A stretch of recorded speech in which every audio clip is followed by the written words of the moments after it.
Facebook fam. I have a nice little treat. I wanted to put together the most common mistakes that our clients make. And these are the things that I have to repeat most often. These are the questions that we get most often. And so I wanted to share them with you because I think when you start to learn from other people's mistakes, and by the way, that includes our own, then you start to get a sense of what people are doing, not just from a mistake standpoint, but what they're doing to prevent that and to fix it. So I wanted to start with a couple of the big concepts, and I'm just going to start. So here we go. One of the biggest mistakes that our clients make, look, we're in New York. Alcohol is a part of the entertaining, it's a part of the business section if they have to take clients out. So it's a very, very, very big part of life. So I'm not going to say don't drink. It's a part of life. So I think the number one mistake people make when drinking alcohol is choosing terrible foods to go along with it. And what I mean by that is they go crazy with fat and carbs. Look, I like cheese and savory things just as much as the next person, but you cannot drink 4 glasses, 6 glasses of wine and have 8 ounces of cheese and mac and cheese and prosciutto and all this stuff. You just can't do it. Sorry. So you're going to need protein. You're going to need vegetables, and on a consistent basis, if you can reframe that that mindset of I can eat whatever I want because I work out, etc. You got to change that.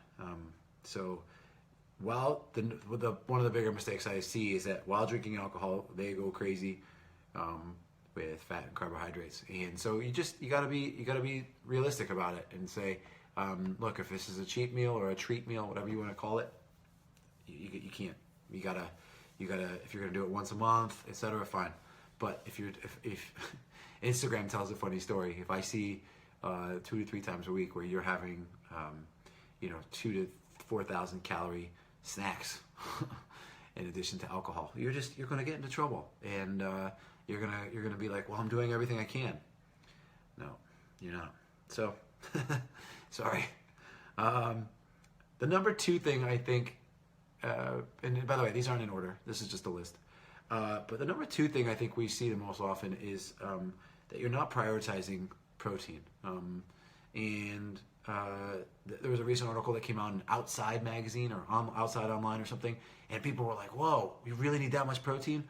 What if I told you that the RDA, the recommended daily amount for protein, was 40 to 60 grams or 80 grams, whatever it is 300% too low? Like, if you need 1 gram per pound and you're looking to lose fat, and the RDA was lying to you, what if that was the case?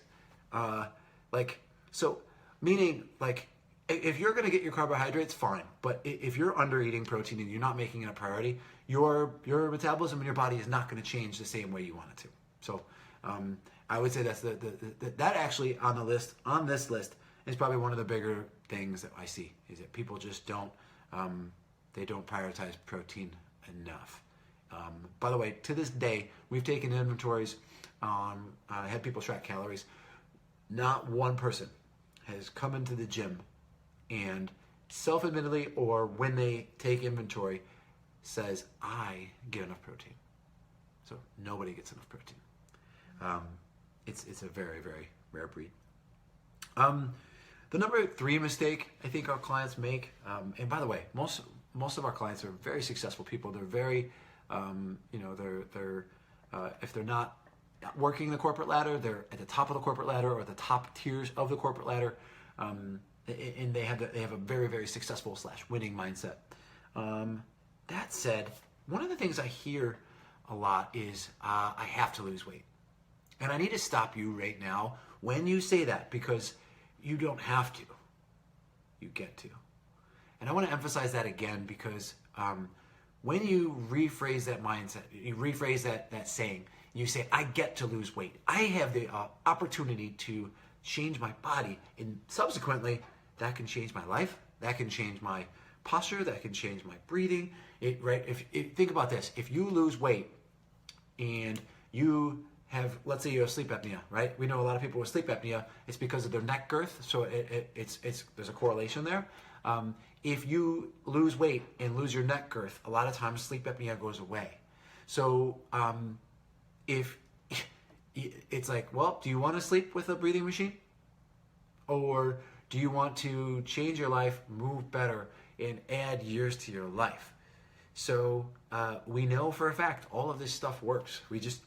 All the research shows that weight training and diet combined are a powerful, powerful tool in weight loss. So I have to say, you have the opportunity. This sounds so philosophical and whatever. I'm studying Stoicism, fine, but you get to lose weight. Simple. The number 4 thing I think I see our people do is too much cardio. And I know that's going to be hurtful for some to hear, because it's cardio takes them to a place both mentally but also physically, right? Like there's an endorphin rush, and they think their initial fat loss as a result of cardio is because of the cardio. And sometimes it's because of water loss. A lot of the spin studios in New York are cranked up to higher heat, so there's higher sweat. So they're like, oh man, I sweat a ton in this class of something, so whatever. But the problem is that they go, and because they work so hard at such a high intensity, they mentally reward themselves either physically with different foods, or with slacking off in other areas. And so a lot of times what happens is too much cardio makes people hungrier. And it's an appetite stimulant, and so you're actually losing out on the like controlling hunger and managing hunger and learning what that means. And instead, you're going to the gym thinking, well, I have to burn off that burger I had last night. It just doesn't work like that. So I'm sorry to say, but the fifth thing I think that people do too often is they're just not consistent. I know why people travel. I know they got stuff, but realistically, we know that you can change your life with twice a week in the gym, okay? And you can complement that with nutrition strategies and diet strategies and all that other stuff, and meditation and mindset. And that's a very, very emphasized component of fat loss is meditation and mindset. That's for a potentially separate topic. But if once a week I get an email from you and it's saying I need to get back on the wagon, or once a month, let's say, once a month I get an email from you, I need to get back on the wagon, I haven't been there in 2 weeks, then there's a good chance that your body looks exactly the same since you didn't take all that time off. And it's not that the time that you spend during your 2 months in a row of being consistent twice a week is not going to change your life. But what happens is then you have this inconsistent period of, let's say you were twice a week for 3 months, but then you go 3 times a month for 3 months. That's the problem. And so it's this inconsistency that you're like, oh, it's all or nothing. If I can't go to the gym, then I'm just going to forget this week. I'll start again next week. What? Like, look, the Romans invented a calendar. Like, somebody asked me how the weekends are. It's just a week. Like, it's just a week. And especially for trainers, I understand that, like, you have 7 days. You have 30 days, whatever the month is. But there's no, like, arbitrarily we use it for calendar purposes and for financial purposes. And I don't even know. Does anybody know why we have, like, anyways, I guess there's 7 days and then there's 30, whatever the months, whatever. If anybody knows the calendar system, please send the history of the calendar system my way, because I clearly don't, and I'm not going to Google it. So I'd love to hear your take. But you can, if you can build your business, which most of our people are business folk. If you can build your business and go, if you call out sick for work, you're still checking your emails, right, from home. So you're still putting in the work. And so this all or nothing mindset that plagues people with this inconsistent training approach. It's something is better than nothing. And you need 30 minutes twice a week. If you can't make it in for, if you're only in town for 2 days, you need 30 minutes twice a week. And I know your schedule is crazy. I do. But I have to be realistic at the same time and say, you're not going to get the results that you want with the work that you didn't do. And you can't just wish it to happen. All that, like, it's just there's all these other quotes, but you have to be consistent. You have to be consistent. If you go twice a week or 3 times a week for 52 weeks straight, you're going to be blown away with the changes that you're going to experience. You will. You have to be, because twice or 3 times a week for 52 weeks, it's not just the physical changes. It's that you're going to start to, let's say after 3 months, you start to make changes, and you're like, all of a sudden you get to like this mini plateau. You're going to say, well, what else do I have to do? So then you're going to make another change in order to see if you get results. And by the way, that's if you have a good mindset and a good coach, etc.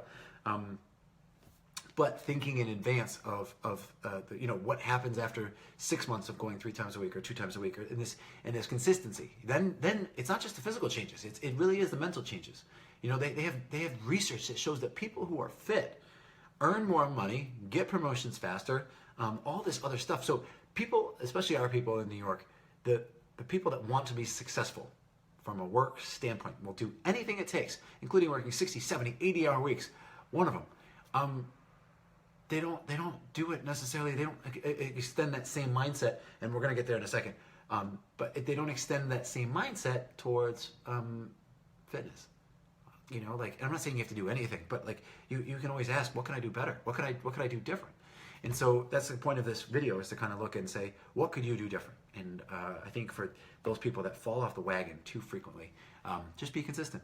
That's an easy solution. Number 6 is saying that you're not motivated or you're lazy. I have to be real clear here. Again, we have mostly type A people, and they whatever they put their mind to, they get. Like we have people with 3, 4, 5 homes.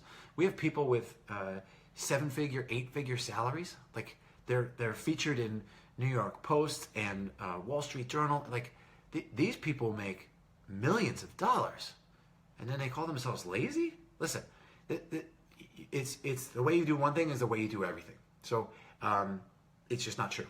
So you're not motivated. You're definitely motivated, but it's just not enough of a switch. And maybe that's where I go back to you get to lose weight. If you think of that, like you get to lose weight or you get to change your body, you are fortunate enough to be in a position to work with a trainer 2, 3, 4, 5 times a week. And with that opportunity, you get to see what happens, and you get to do it. And you potentially, it's 0.0% of your 0.01% of your salary, right? Because you make so much money, so you get to lose weight. You get the opportunity. And look, we have people that get weight loss surgery. They've done it. We're a lot cheaper. So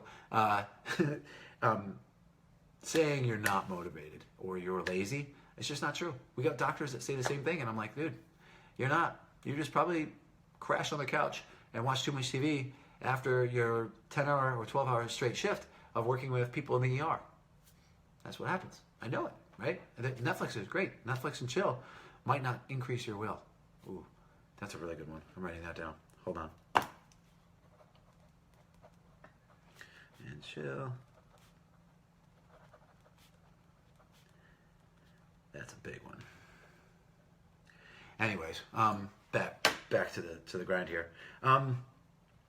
So in true fashion, structured fashion, I have 3 more things. So I know I promised 7. But I think accountability is an underrated feature. The things that I despise the most and the things that I struggle with the most are the things that I'm going to do the last. And they're just, that's the hardest thing for me. So I think for people from a fat loss standpoint, when you're held accountable by a coach, by a mentor, by an advisor, by a partner, when you are held accountable and they won't accept less than the completion of that task, you win.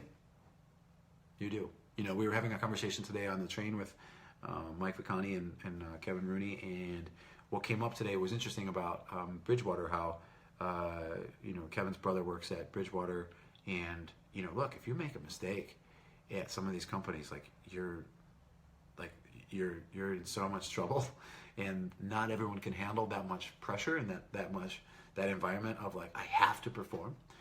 Because sometimes you get to just punch a card and clock in and clock out, and that's okay. That environment's meant for some people, But like one of the reasons Bridgewater is so successful, and one of these reasons these ideal meritocracies and management meritocracies are successful sometimes, is because everything's on the table and everyone holds each other accountable. And that sort of teamwork, this next man up that Bill Belichick and Nick Saban they talk about.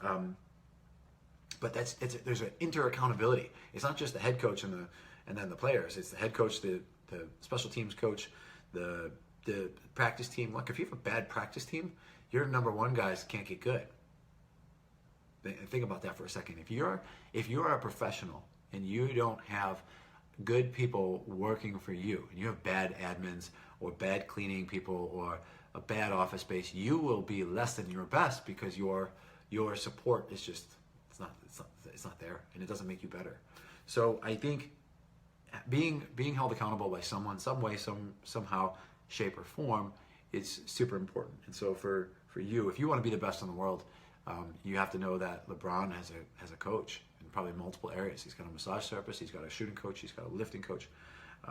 Kobe Bryant had all those people. Michael Jordan famously had, I'm forgetting his last name, it was Tim something, but had this coach that he would fly everywhere because he could handle just about anything that Michael was going through physically.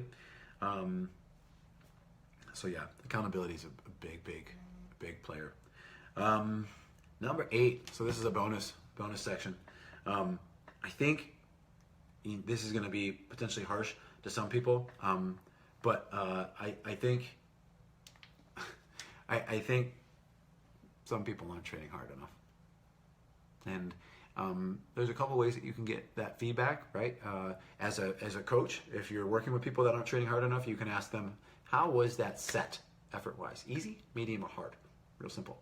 Secondarily, from a training standpoint, if you're working by yourself or you're training on your own program, or rate your own effort. If I gave myself a 7 or 8 out of 10, but I had a 9 or 10 in me, then that 70 to 80% effort when I had more in me means that you don't know how to tap into that. And the trouble with that is, let's say you're training for a race, or let's say you're training you've been training consistently for years. The trouble with that is that you will not see adaptations that you want in time. You're gonna eventually only be 70-80% of where you could be. And so that's the people that they hit a plateau and all this other stuff. So yeah, training hard enough, consistently tracking. If you're not tracking, you need to track. You have to, what gets measured gets managed.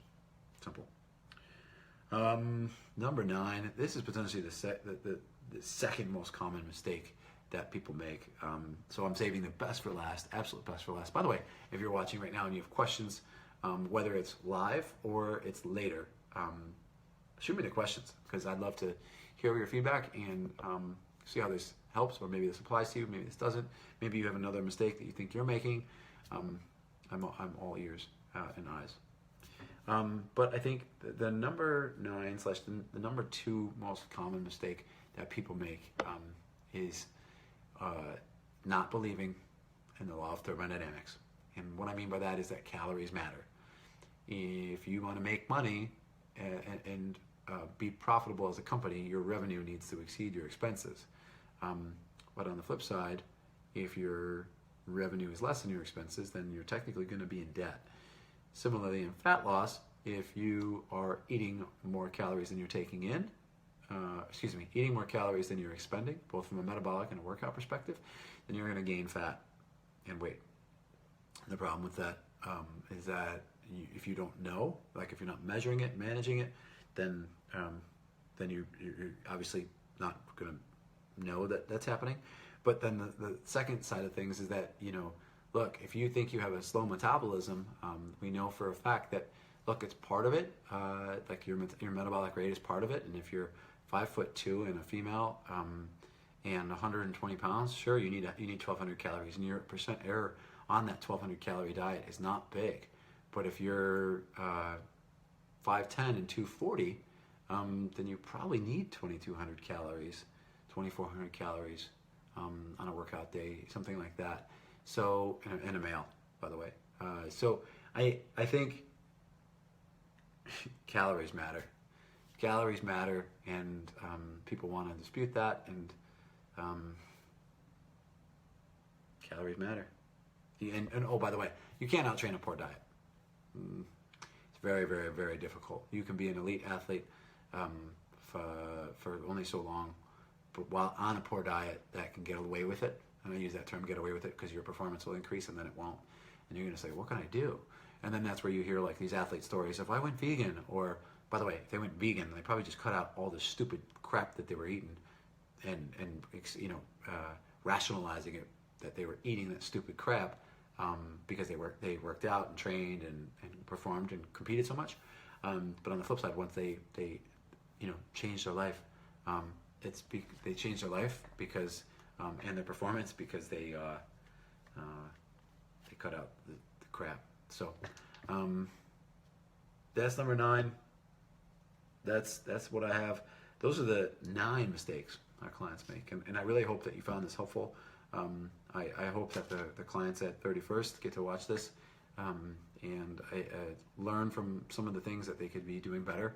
I had 4 conversations today with people on the Upper East Side about these things and what's going on. And look, by the way, you don't have to lose weight.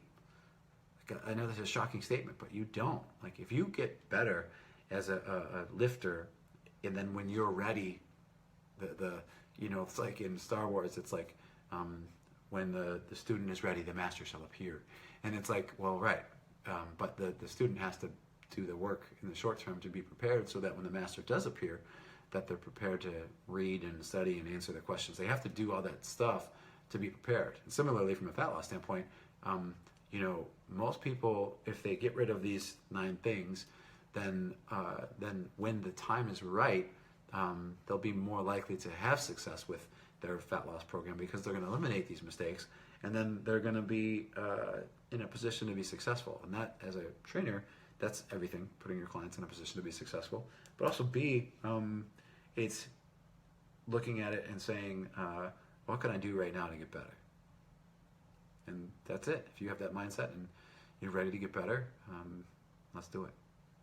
So that's it. This is a new thing I'm going to do, and let's call this Coaching Coach episode 20, whatever. 7 mistakes our clients make, 9 mistakes, whatever. But it was good talking with you guys. Please let me know what questions you have. And so, thinking about you. Have a good night.